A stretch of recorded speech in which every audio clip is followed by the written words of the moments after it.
이제 살면서 기가 막힌 일은 내가 최선을 다해서 최고점을 받고도 이제 떨어진 거예요. 너무 억울하잖아요. 예. 근데 오늘 본문의 요시아가 전에도 후회도 없었고 전무후무한 회개를 했는데 그 최고의 평가 바로 다음에 그러나 이어지는 말씀이 돌이키지 아니하셨으니. 가 오늘 제목이에요. 요시아는 이렇게까지 돌이켰는데 하나님은 왜 진노를 돌이키지 않으셨을까요? 오늘 우리의 질문인데요. 예, 뭐 TT도 갔고 오픈도 했고 큐티도 했고 끊는 적용도 했고 예배의 자리도 지켰고 봉사도 했어요. 그런데 이렇게 수고했는데 남편이 그대로예요. 아내도 그대로예요. 자녀도 그대로예요. 병도 그대로 있고 사업도 그대로예요. 내가 돌이켰는데 그대로일 때 우리 어떻게 해야 될까요?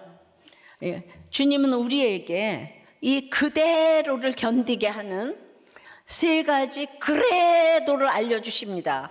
이게 헷갈리는 것 같아요, 여러분. 그대로 하고 그래도 하고. 내 환경이 그대로 있지만 그래도 해야 될 거는 첫째로 그래도 예배합니다. 그대로 있어도 그래도 예배합니다. 21절에요. 왕이 문부 백성에게 명령하여 이르되 이 언약책에 기록된 대로 너희 하나님 여호와를 위하여 유월절을 지키라 하며, 바로 지난 주일에 요시아는 계속 부수고 태우고 빠졌잖아요. 근데 요시아가 마지막으로 내린 명령은 야 부숴도 안 되니까 더 부수라, 이게 아니고요. 유월절을 지키라. 그 질긴 산당들을 다 제거하는 왕이 온 백성을 모아놓고 어린 양을 잡는 거예요. 이 명령을 누구에게 내립니까? 뭇 백성에게 내려요. 앞에서 우상을 내다 불사를 하는 명령은 대제사장과 제사장들에게 내렸어요. 그런데 유월절 지키는 일에는 온 백성을 부릅니다. 유월절이 어떤 절기죠? 한 자리에 모여서 어린 양을 같이 먹는 절기예요.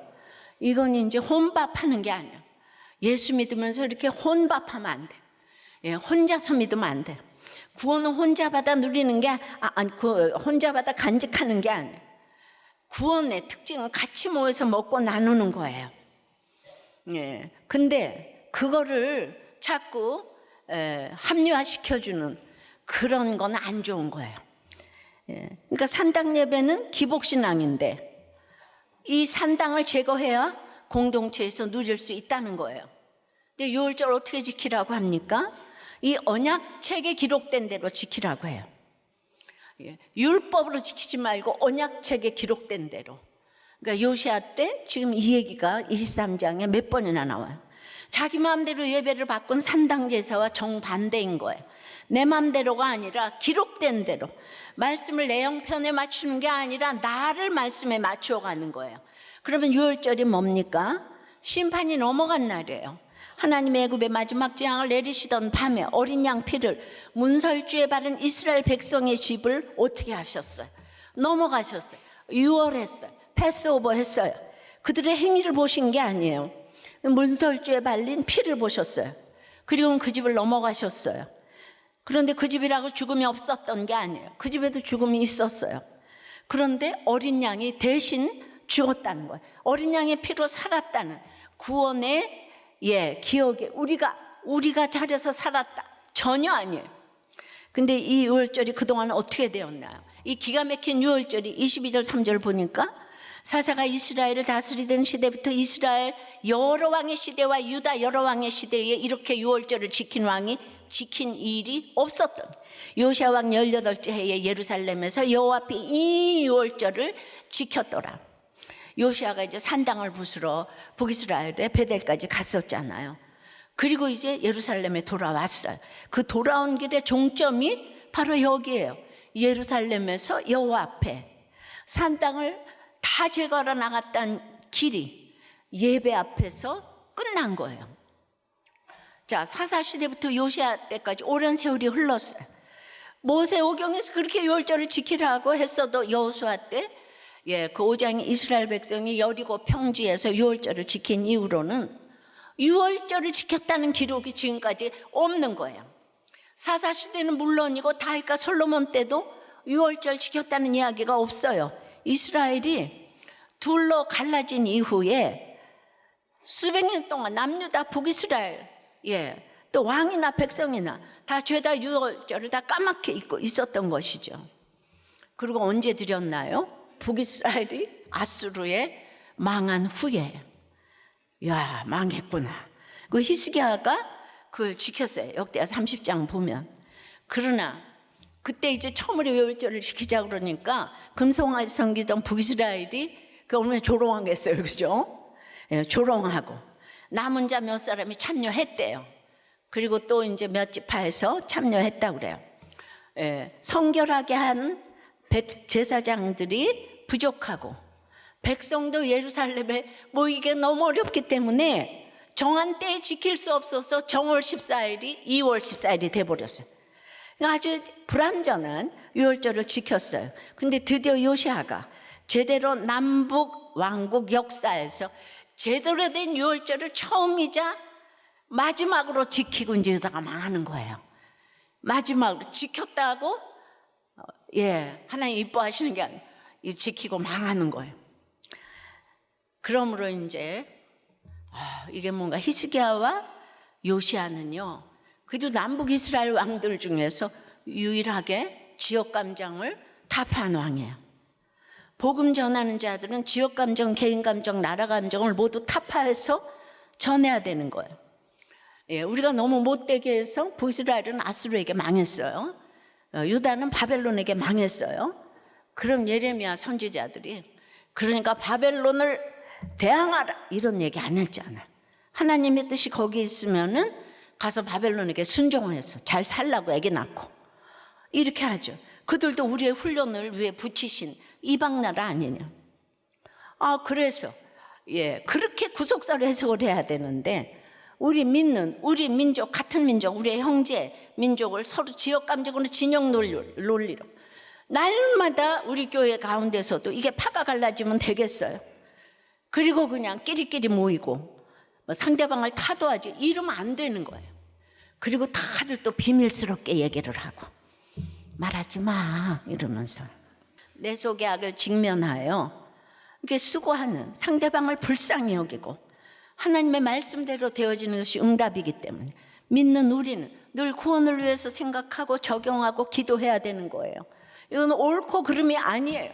다 피해자이면서 다 가해자인 거예요. 옳고 그름이 아니에요. 성경에는 그래서 가장 악한 아주 불세출의 악한 악인인 므낫세도 구원을 받았어요. 내가 성전이기 때문에 이렇게 이제 구속사로 이게 조금씩 구원으로 수리를 해가면 이제 치료가 조금씩 되어가는 거예요. 그러니까 이제 백성들도 요시아가 사는 날은 복종하고 떠나지 아니했다고 그래요. 요시아가 죽으니까 또 백성들이 이제 또 악을 행하는 거예요. 근데 성경은 요시아처럼 이렇게 유월절을 지킨 일은 한 번도 없었다 그러잖아요. 그러니까 유월절이 전무후무한 유월절이에요. 예배를 드리는 것과 이렇게 기록된 대로 여호와 앞에 드리는 것은 너무 다른 거예요. 예배를 드리는 거, 산당 예배도 예배 드리는 거잖아요. 근데 기록된 대로 드리는 거, 이거 너무나 다른 거예요. 그러니까 유월절을 얼마나 요시아가 성대하게 드렸는지 역대하 35장에 보면 열왕기는 한 절로 지나갔잖아요. 그러니까 공동체가 구체적으로 거대하게 성대하게 공동체가 하나가 되어서 지금 남북이 하나가 되어서 절기를 지키는데 그 인생의 목적 행복이 아니고 거룩이라 그랬잖아요. 그래서 스스로 성결하게 하고 예배를 드리는 태도는 스스로 성결하게 하고 구별되게 살아야 되고 그리고 이제 7절에 보면 성결한 데는 또 이제 항상 끝에 돈이 있는 거예요. 요시아가 모든 일을 위하여 백성들에게 자기의 소유 양떼 중에서 어린 염소 3만 마리, 수소 3천 마리를 내어 유월절 제물로 주었어요. 요시아가 이렇게 지도자로 본을 딱 보였어요. 그러니까 8절에 방백들도 즐거이 희생을 드리고 백성 제사장 레위 사람들에게 주었고라고 합니다. 그러니까 이 헌금이 신앙 고백이 맞아요. 요시아가 먼저 드리니까 다들 즐거워하면서 희생을 드리니까 따라하는 거예요. 여러분 지도자가 본을 보여야 다들 즐거이 따라하는 거예요. 그러니까 요시아가 하나님을 얼마나 사랑하는지 몰라요.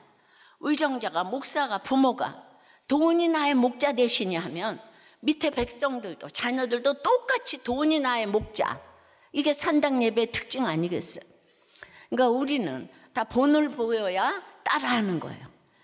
예, 우리 어때요? 여러분 예배 안 드리는 거 아니잖아요. 그런데 이렇게 말씀하신 대로 이렇게 기록된 대로 예배 드리고 계신가요? 여기 와도 아이 좀 바꿔주세요. 남편 좀 바꿔주세요. 우리 애는 입학시험에 가까웠어요. 붙을 데가 없어요. 주여 불쌍히 여겨주시고 좀 붙게 해주세요. 사업 풀리게 해주세요. 이런 제목만 들고 나오는 예배도 예배는 예배예요. 근데 나를 구원하신 어린 양의 피 때문에 예배한 적이 있으세요? 있으실 거예요. 그러나 내 자녀가 속을 새길수록 남의 자녀를 위해서 가는 게 진짜 예배예요. 예. 오늘날 TT라는 선교 전대 여행이 이렇게 남의 자녀 때문에 가는 그 이타적인 걸로 자리 잡았어요. 여러분들이 먼저 자기 재물로 모든 일을 위하여 내어놓으시니까 모두가 자발적으로 동참하게 되었어요. 특별히 6월절이 뭐예요? 하나님이 베푸신 구원을 다음 세대에 가르치도록 주신 절기예요. 자녀가 물으면 들려주라는 거예요. 죄만 물려주는 게 아니에요. 구원의 이야기를 물려줄 수 있어야 돼. 우리들 교회가 간증 바이블이라 그랬잖아요. 어린 양의 피로 우리 집을 구원하셨다는 이야기를 자녀에게 들려주기 위해서 우리가 TT가 다 지금 서로 간증하잖아요. 자녀가 보고 부모가 보고. 이건 어마어마한 자녀에 대한 다음 세대에 대한 아주 유산이라고 생각해요. 이건 평생 안 잊어버릴 거예요. 근데 여러분, 요시아의 6월절 예배가 어떤 상황에서 드려졌나요? 요시아는 나라에 재앙이 임한다는 말씀을 이미 들었어요. 진노가 꺼지지 아니하리라는 기가 막히는 약속을 받았어요. 전혀 약속 같지 않는 약속을 받았어요. 그런데도 주님을 사랑하는 6월절을 지켜요. 예배한 거예요. 이걸 오해하시면 안 돼요. 그래도 예배 드리다 보면 언젠가는 뭐 바뀌겠지, 이런 말은 아니에요. 예, 그게 맞는 말이기도 하지만 방향이 반대예요. 내가 원하는 때와 방식대로 바뀌지 않을지라도 예배하는 거. 예, 이 땅에서 좋고 나쁜 거를 내가 결정하는 게 아니에요. 그래도 여러분은 그대로라는 말이 너무 아프시죠? 그대로. 기도했는데 남편이 그대로, 자녀가 그대로. 다 그대로야. 내가 뭐 하려고 큐티하고 뭐 하려고 TT가. 집에 오면 다 애새끼고 그대로인데. 시부모 그대로인데. 이게 우리의 그런데 그대로인 게 하나 또 있는 거예요. 어린 양의 피로 나를 구원하신 하나님이 어제나 오늘이나 내일이나 그대로인 거예요. 이게 선하신 주님인 거예요. 신실하신 주님인 거예요. 내가 주님의 인도하심을 받고 살아야 될 근거가 되는 거예요. 그래서 다음 세대가 얼마나 중요한지. 청소년 큐페에 역대로 1,800명이 왔어요. 그래서 제 손녀딸이 고3인데도 그냥 너무 은혜 받았다고 갔다 오는 날 막 우리 집에 들려서 보고를 하고 갔어요. 예. 그러니까 대부분 그렇게 은혜를 받았잖아요. 예. 그런데 은혜는 받지 않고 거기 가서도 피해자, 가해자가 되어 싸운 아이도 있어요. 그러니까 가해자 또 부모도, 피해자 부모도 보면은요, 누가 나쁘고 좋고가 아니고 아이들을 다 감당을 못해. 그래서 가해자 아이 엄마도 이제 막 죽으려고 그랬어요. 부모님들이 최고의 리더십들을 다 가지셨는데, 그런데 그렇게 일평생 수고를 해오셨는데 그대로인 거예요. 그대로인 거예요. 그럼 여러분, 저렇게 직분자 자녀가, 이런 아이들이 있어요. 또 아이들 중에서 학교에서 친구가 없어서 자퇴하겠다는 아이도 많아요. 그런데 지난주에 선생님 한 분이 중등부 큐페를 다녀오면서 그 아이들 중에는 큐페 일정을 다 참여하기도 싫고 찬양도 안 하고 말씀 들을 때는 자고 기도할 때는 떠드는 학생들 보고 이제 너무 화가 나는 거예요. 그렇게 생기 없던 녀석들이 방에 들어와서는 핸드폰 게임하고 떠들면서 잠도 안 자더니 기어코 나가서 폭행 사건을 일으켜 경찰까지 와서 새벽 3시까지 시달렸다는 거예요. 현재 고등학교 교사하고 학교에서는 내 말 한마디면 애들이 다 무서워하고 잘 따르는데 도대체 먹히지가 않는 이 녀석들을 다 때려주고 싶었고, 그리고 이제 자기 반 학생들이 다 돌아다니다가 사건이 생겨 경찰까지 왔는데 평안히 자는 청년 선생님, 그 다음에 규패에 오지 않은 다른 선생님들까지 막 정죄가 되었어요. 근데 오늘 중등부 교사회에서 딸아이 담임쌤의 남음을 들었는데, 그분도 규패 기간 동안에 저와 똑같이 아이들에게 시달리며 중등부 교사를 그만두고 싶은 심정이었단 말씀을 하셨어요. 그 얘기를 딱 들으니까 제 딸도 자기 담임쌤을 저렇게 괴롭히고 있었구나 하니까 저 선생님의 헌신과 희생으로 제 딸이 규패를 잘 다녀왔구나 싶은 생각이 드니 회개가 되었어요. 학교에서도 옳고 그름으로 판단하고 교회에서도 그러고 있는 저의 모습이 바로 산당이고, 이 산당의 뿌리까지 뽑아내기 위해 말씀 듣고 예배 드리는 것에 집중하겠습니다. 여러분, 그럼에도 불구하고 청소년 규패에 2,000명 가깝게 온 것은 중2병 아이들의 기적 아닌가요? 예? 이 중2를 누가 감당하겠어요? 여러분, 똑같은 어른들도요, 우리들 교회 오시면 말씀이 안 들리면 화를 내요. 화를 내고 여전히 목장에 안 들어가요. 철이들은 어른들도요. 그런데 철없는 아이들은 수련회 왔잖아요. 온 게 어디예요? 철이 있는 어른들은 안 가잖아요. 누가 나요? 많은 분들이 구속사가 이해가 안 돼요. 그러나 이렇게 다음 세대가 무너져가는 때 이렇게 모였다는, 청소년만도 이렇게 모였다는 게 너무 감사하죠. 여호수아가 죽은 이후에는 다른 세대가 되어 여호와를 알지 못했다고 그랬어요. 우리가 6.25 후에 못 살던 시대에는 그냥 불릴듯이 기독교가 일어났어요. 그리고는 이제 기독교 명문이 다 학교 세웠으니까 명문이 많았잖아요. 그래서 그렇게 우리나라를 살려준 이 기독교인데, 학생이 황경직 목사님이 세우신 대광고에서 종교의 자를 부르짖으면서 그래서 이제 그 걔를 퇴학시켰어요. 그래서 그 문제째, 자기 왜 퇴학시켰냐고. 그래서 이제 뭐 이렇게 해가지고 승소를 했어요. 그래서 제가 궁금해서 20년 동안 어떻게 살았나 지금 보니까, 그때부터 이제 반전운동하고 군복무 반대하고 국군의 날 알몸 시위를 하고 더불어 병력 겨부를 해가지고 서울대에서도 제적이 되고 구속되어서 2년을 이렇게 이제 구속되고 출소 후에 택시기사를 하고 호스트바 등을 거쳐서 9년 만에 이제 법대가 없어져 버렸어요. 이제 다 로스쿨밖에 없잖아. 그래서 이제 그 다른 과로 전과를 해서 9년 만에 다시 등록을 해서 졸업을 했다고 그래요. 우리나라의 선교사들이 복음을 전해서 이렇게 살게 되었는데, 다음 세대가 다른 세대가 되어서 지금 종교의 자유를 부르짖는 거예요. 전 판교 중등이부 아무개예요. 학교에서 요새 이게 맞나? 할 정도로 가정시간에 가정선생님이 결혼은 없어질 거다. 요즘 태어나는 아이들의 평균 수명이 120살 정도 되는데, 그러면 너희는 한 사람이랑 100년을 넘게 살아야 되잖아. 그런데 끊임없이 이혼과 재혼의 반복이 될 게 분명하니까 너희들은 결혼하지 마라.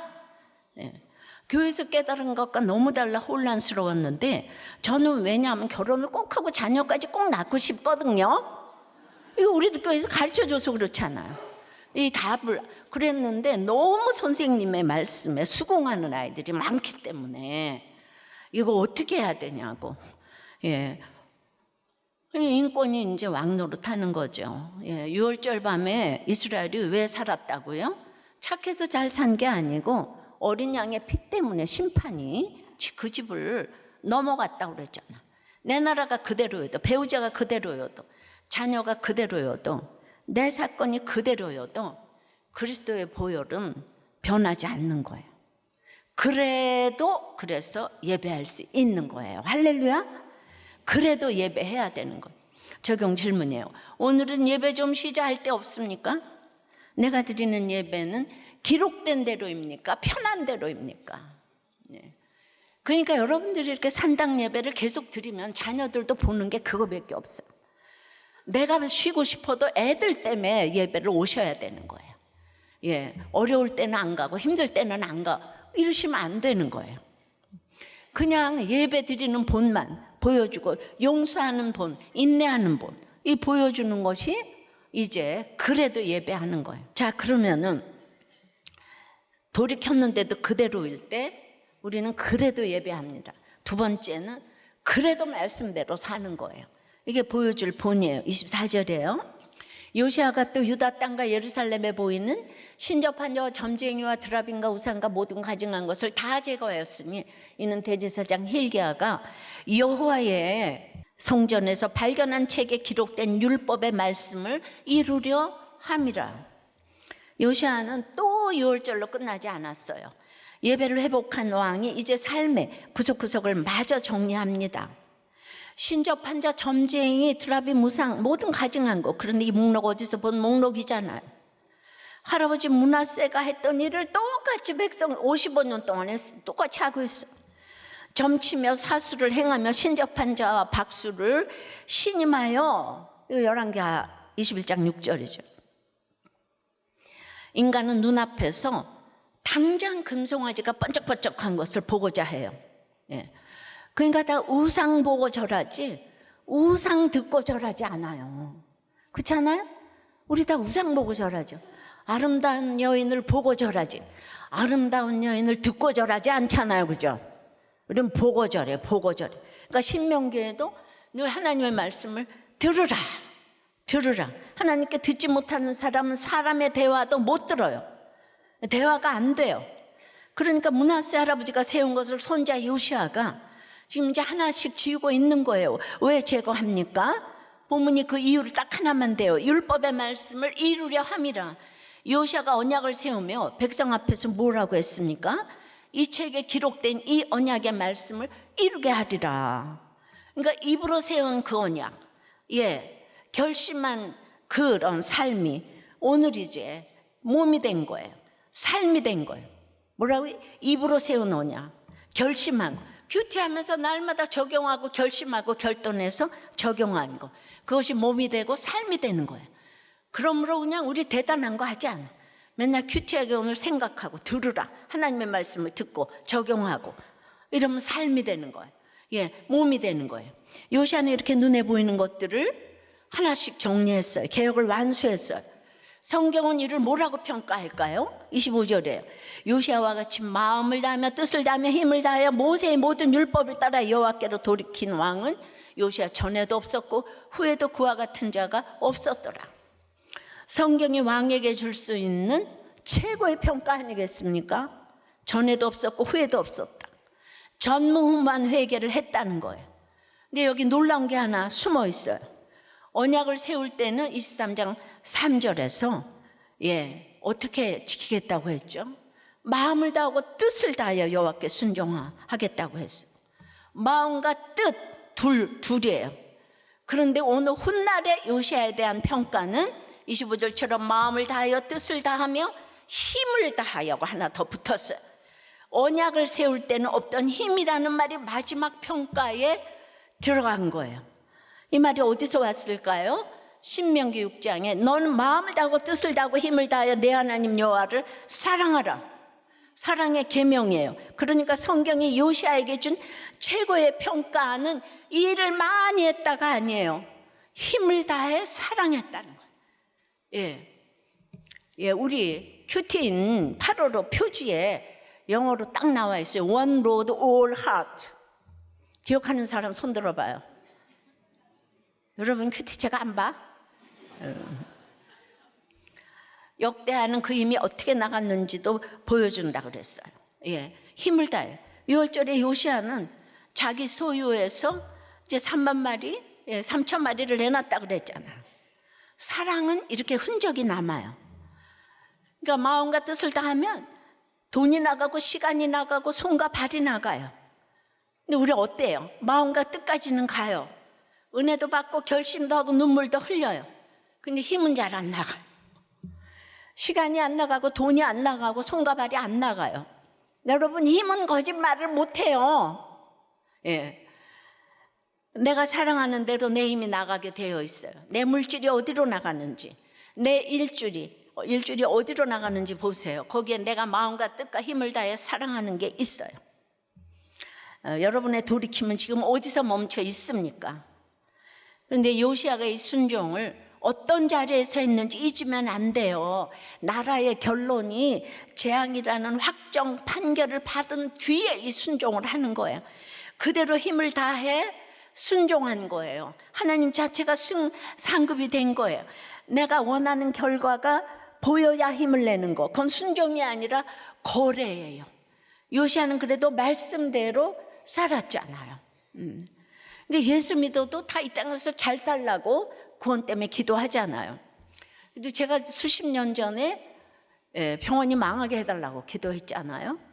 이 땅이 짧고 구원이 최고라는 걸 알았기 때문에 저는 그냥 그 기도 때문에 저를 쓰시는 것 같아요.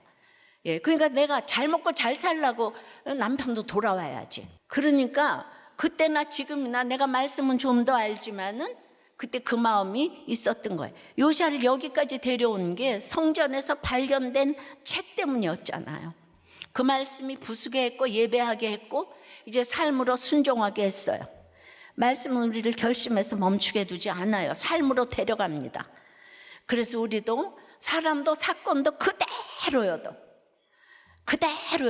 그래도 말씀대로 살 수 있어야 이것이 하나님 자체가 상급인 인생입니다. 적용 질문이에요. 내 신앙이 마음과 뜻에서 멈추고 힘까지 가지 못한 자리는 어디예요? 시간입니까? 돈입니까? 손과 발입니까? 말씀 앞에서 결단해 놓고 아직 순종하지 못하는 것은 무엇입니까? 보이는 것은 정리했는데 아무도 모르는 자리에 남겨둔 거는 무엇입니까? 한 목자님의 나눔인데요. 이분은 남자가 쇼핑 중독이에요.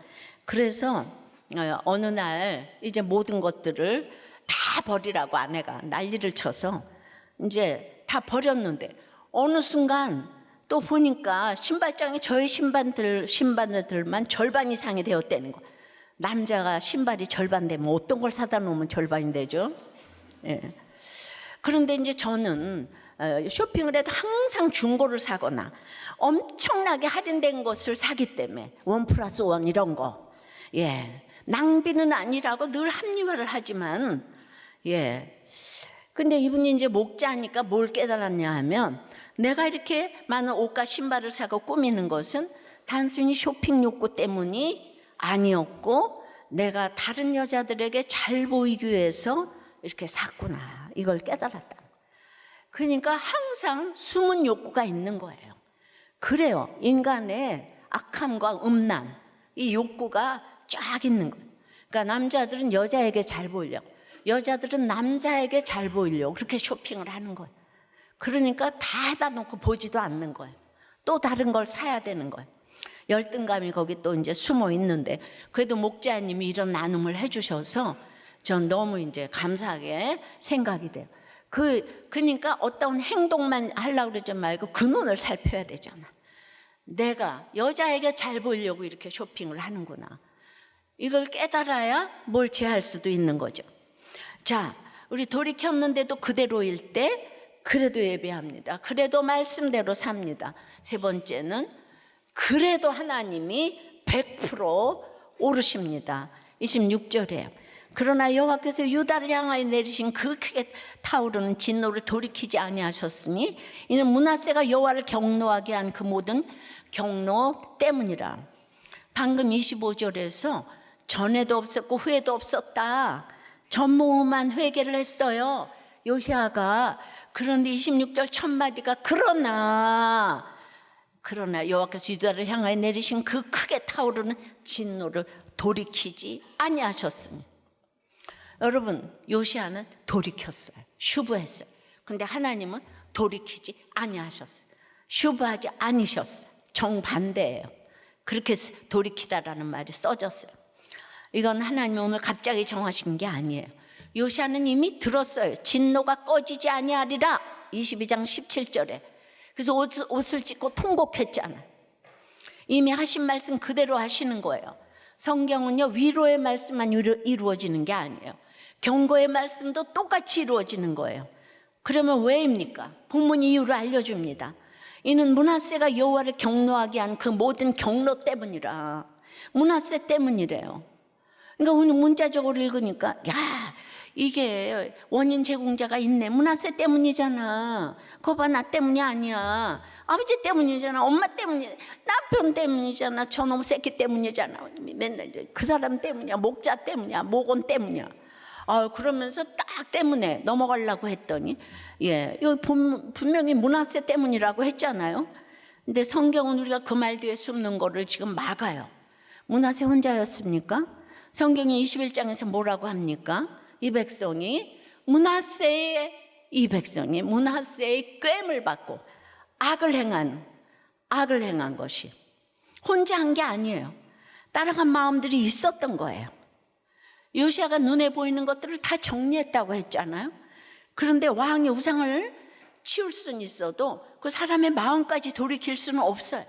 신접한 자를 없애도 신접한 자를 찾아가던 그 마음은 남습니다.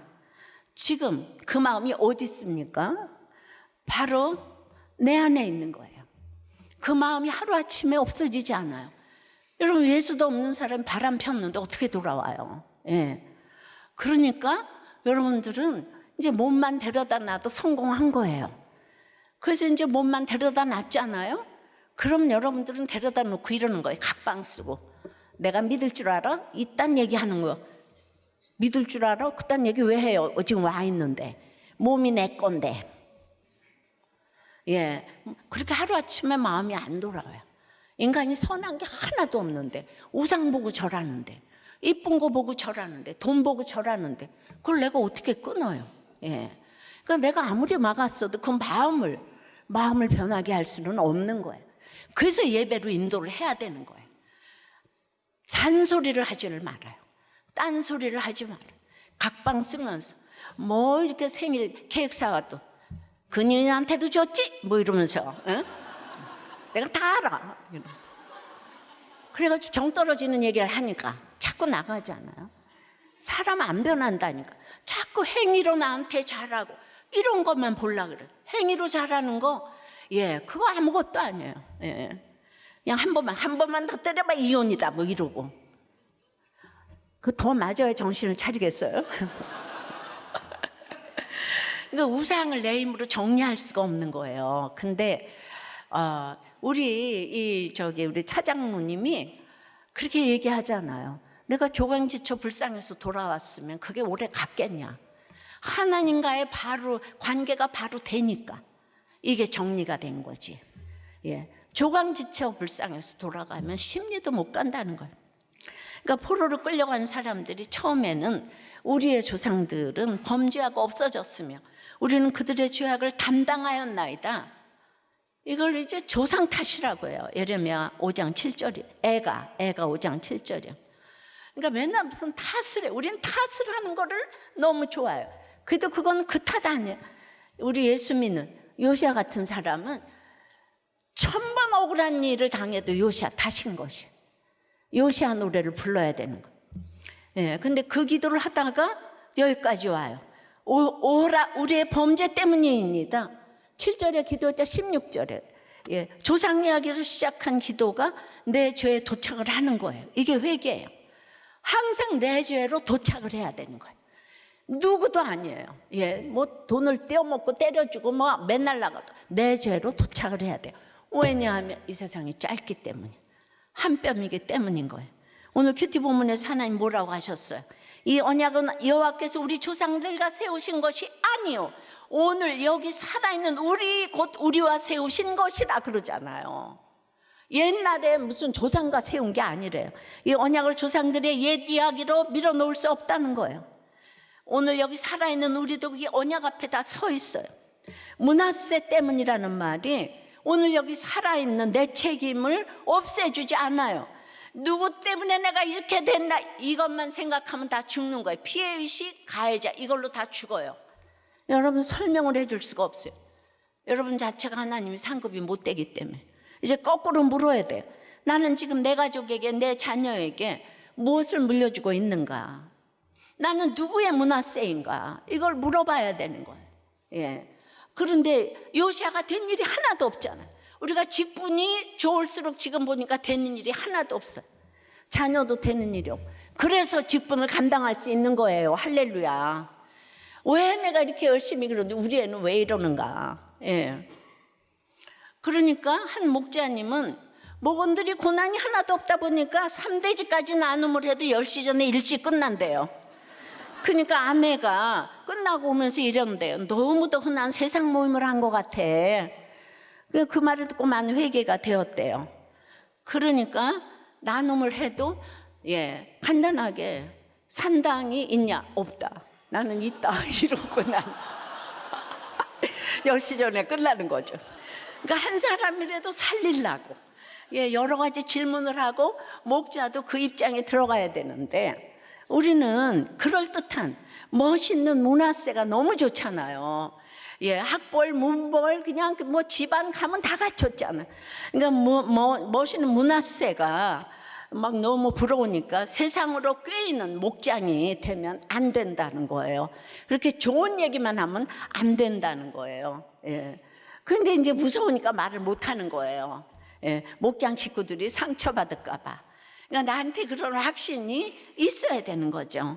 이제 27절에 그러니까 하나님이 이제 마지막 판결문을 보여주는 거예요. 여호와께서 이르시되 내가 이스라엘을 물리친 것 같이 유다도 내 앞에서 물리치며 내가 이스라엘을 물리친 것 같이 유다는 살려주겠다 이게 아니잖아요.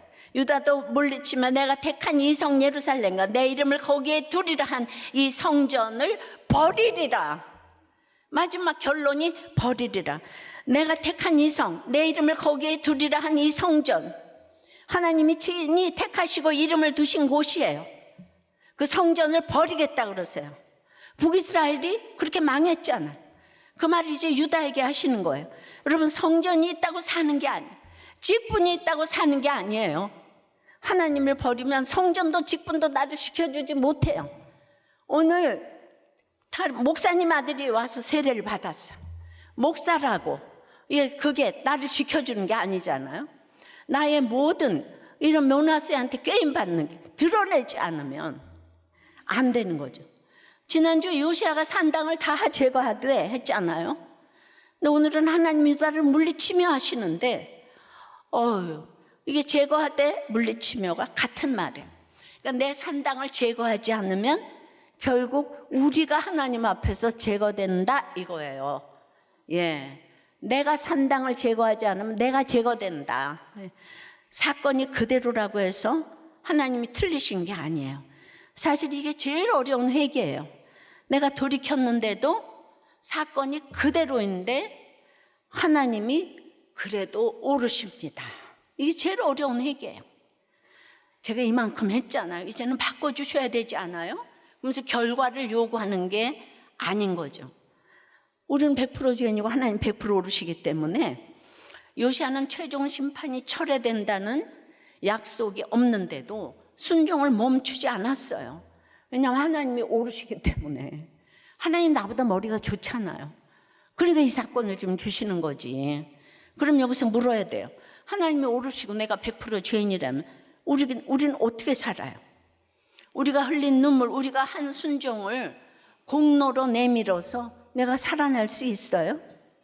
아니, 왕들 가운데 요시아만큼 돌이킨 왕이 없다는데 우리가 요시아만큼 회개해요? 우리는 뭘 내밀겠어요? 요시아의 회개가 참된 회개인데, 전무후무한 회개인데, 그래도 그 회개의 눈물이 죄값을 치르는 피가 될 수는 없는 거예요. 우리의 행위는 1%도 선한 게 없어요. 그러니까 잘난 척을 하시면 안 되는 거예요. 내가 이만큼 했는데 당신 왜 안 돌아와? 유월절 밤에 그 집에도 죽음이 있었다고 했어요. 그런데 어린 양이 대신 죽었다고 그랬잖아요. 예수 그리스도의 피가 내가 받아야 될 죄와 형벌과 언약의 죄를 대신 담당하신 거예요. 그러면은 나는 공로 없이 구원을 받았는데 므낫세처럼 물려받은 그 아버지에게서 보고 배운 그 성질, 습관, 우상이 내 안에서 이렇게 반복되고 있는데요. 그건 어떻게 해요? 베드로전서 1장 18절 19절에 너희가 알거니와 너희 조상이 물려준 헛된 행실에서 대속함을 받은 것은 은이나 금같이 없어질 것으로 된 것이 아니요 오직 흠없고 점없는 어린 양 같은 그리스도의 보배로운 피로 된 것이니라. 어린 양의 피가 조상에게서 물려받아 반복하던 이 헛된 행실에서 우리를 대속하는 거예요. 죄가 대물림 되던 집에 구원의 이야기가 시작되는 거예요. 여러분, 요시야는 돌이켰습니다. 하나님은 그런데 진노를 돌이키지 아니하셨어요. 그럼 우리는 어디로 돌이켜야 합니까? 내 회개를 공로로 내미는 자리가 아니라 그냥 유월절 양이신 예수 그리스도의 피 아래로 돌이켜야 돼요. 이건 회개가 소용없다는 말이 아니에요. 참된 회개는 자기 눈물과 수고를 의지하지 않아요. 오직 어린 양의 피를 의지해요. 그러므로 그렇게 잘난 척하지 않아요. 그냥 그 행위로 계속 정죄하지 않아요. 때렸잖아, 술 먹었잖아, 너 이딴 얘기 안 하는 거예요. 하나님이 그거 모르시겠어요? 다 알아요. 그래서 언약이라는 결혼이 있는 거예요. 이 언약을 결혼 안에서 지켜야 되기 때문에 우리 사건이 끝내 그대로여도 하나도 안 변화돼도 주님이 오르십니다. 그래도 주님이 오르십니다. 고백할 수 있어야 돼요. 적용 질문이에요. 회개했는데도 바뀌지 않은 그 상황을 나는 지금 어떻게 해석하고 있습니까? 저 사람 때문이라고 말해온 사건에서 이제 나 때문으로 옮겨져야 할 죄는 무엇이에요? 내가 다음 세대에 물려주고 있는 것은 므낫세의 헛된 행실이에요. 어린 양의 구원 이야기예요. 아이들 얘기가 가장 중요하니까 우리 교회 초원님 딸이에요. 그냥 어렸을 때부터 와서 이제 섬기고 키즈예요. 근데 얘가 너무 왕따를 당했어요. 어렸을 때부터. 그리고 그냥 너무 맨날 그냥 얘 얘기만 부모들이 그냥 내도록 이렇게 나눔해 그 얘기로. 그래서 얘 다 알아요. 심한 왕따, 괴롭힘. 그래서 이제 사람에게 미움받는 것에 두려움이 많았고, 그 이제 왕따를 당하다 보니까 이제 왕따를 벗어나고 사귄 친구들이 그냥 이렇게 술, 담배, 외박을 자꾸 권유하니까 혼자가 된다는 생각에 거절하지 못하죠. 그러니까 이해를 해야 되는 거예요. 교회에서도 왕따가 되면 뭐 사회에서 누가 친구들이 하면 다 거절하지 못하죠. 그런 생활이 반복되다 보니까 망가져 버렸고, 그러니까 이제 그 친구들에게 그 걔네들한테는 꼼짝도 못하면서 부모님께 반항하고 학교도 가지 않고 비행 청소년기를 보냈다는 거예요. 얘가 딸 아니에요? 그렇게 성인이 되어서도 그 왕따에 그 두려움이 이어져서 항상 눈치를 보며 싫은 소리 하나 못하는 삶을 살았다는 거예요. 꿈도 없고 미래에 대한 소망도 없고. 그래서 이제 학교를 다니다가 안 다니다가 그래도 학교 생활이 하고 싶어서 막무가내로 전국의 대학을 다 집어넣었다는 거예요. 다 떨어지고 한 곳이 딱 붙었는데 전문학교 모델과가 있었대요. 그런데 얘가 들어간 다음에 모델과가 없어졌대요. 얘를 위해서 그때 모델과가 생겨가지고 모델과로 들어가니까 갑자기 세상이 즐거워져가지고 주일 성수가 안 되었고 공동체에 대한 소중함이 없으니 그렇게 또 교회를 떠났어요. 그렇게 세상 우상만 쫓던 3년 전 오랜만에 만난 우리들 교회 키즈였던 친구가, 그 친구 한 명이 또 있었대요. 저를 이끌고 청년부 큐페이에 끌고 가 주었고 우상 강박 상처로 저는 채우도 그렇게 모델을 해도 항상 가진 게 없다며 자기 연민으로 제 자신을 갉아먹고 마음이 피폐했던 저를 그냥 기도 시간에, 그러니까 이 땅에 가서 이렇게 모델도 해보니까 결국 허무한 건 똑같더라. 이거를 깨닫고 주님이 만나 주셨대. 이제는 안심하라. 눈물을 흘리면서 살려달라고. 그렇게 이제 하나님을 만나고 보니까 내가 생존하는 날 동안에 그 일들이 내 마음에서 떠나지 않도록 조심하라. 그 일들을 내 아들들과 손자들에게 알게 하라고 하셨는데 이제 그때부터 진짜인 거예요. 제가 섬기고 있는 중등부에서 날마다 저의 상처를 약재료로 나누며 저와 같은 시기를 보내며 방황하는 10대들을 섬기고 공동체와 예배의 자리를 떠나지 않도록 지금 중등 2부 간사로 섬기고 있는 거예요. 얘가 모델이니까 키가 크잖아요. 보기만 해도 멋있어요. 근데 이런 얘기를 내놓는 거예요. 또 여름 사역으로 막 TT도 가가지고 그냥 뭐 다 엘더님, 평원님과 함께 그냥 너무 감동과 은혜를 받고 또 청소년부 여름 교회도 가서 아이들을 섬기러 간 자리에서 자기가 더 은혜를 받고 얘가 도대체 얼마나 청년부에서 섬기고 청소년부 섬기고 그냥 중등부 섬기고 어른 TT 따라가고 이렇게 고생하지 않았으니까 섬기겠습니까? 우리가 서울대학관 그 있잖아요. 강화묵에 종교의 자유를 부르짖었던 하고 공부를 잘하고 인물이 좋고 이 비교가 그러니까 여러분들이 지금 보이는 거 가지고 그렇게 정죄하고 이러시면 안 된다는 거. 우리 애들 우리 교회에서 결혼하고 아무도 이혼 안 했어요. 이거 엄청난 거 아니에요? 그러니까 이 아이가 그래도 아이들을 위해 섬겨주시는 교사 사역자님들 스텝이 있었기 때문에 저도 갈피를 못 잡던 청소년기 시절에 그래도 다 학교도 안 가고 그래도 어떻게든 교회에 붙어 있었다는 거예요. 말씀이 하나도 안 들린다고 생각했지만은 결국은 이거저거 해보니까 다시 공동체에 돌아올 수 있는 힘이 있었다는 거예요. 그러니까 데려다만 놓으면은 이 역사가 일어나는 거죠. 이거는 정말 설명할 길이 없어요. 주님의 선하심이 아니면 우리의 전 가족 TT가 아들, 손자 다음 세대에게 하나님을 알게 하기 위한 최고의 프로그램이라고 생각이 되는 거예요.